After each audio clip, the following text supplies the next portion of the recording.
Mga kapuso, maayos at bahagyang mainit ang magiging lagay ng panahon sa malaking bahagi ng bansa ngayong Lunes. Ayon sa Pag-asa, wala tayong binabantayang low pressure area o bagyo sa loob o labas ng Philippine Area of Responsibility. Mahina rin ang hanging habagat. Easterlies ang nakakaapekto ngayon sa silangang bahagi ng Visayas at Mindanao. Sa mga susunod na oras, may tsansa pa rin ang pag-ulan sa maraming panig ng bansa kasama ang Metro Manila, base sa rainfall forecast ng Metro Weather. Posible ang heavy to intense rains na maaaring magdulot ng baha o landslide. Nakataas ngayon ang thunderstorm advisory sa Quezon at Laguna. Tatagal ang nasabing babala hanggang 11:47 ng tanghali, sabi ng Pag-asa.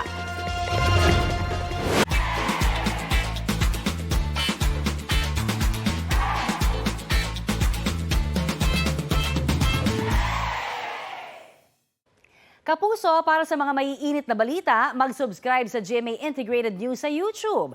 Sa mga kapuso naman abroad, subaybayan nyo kami sa GMA Pinoy TV at sa www.gmanews.tv.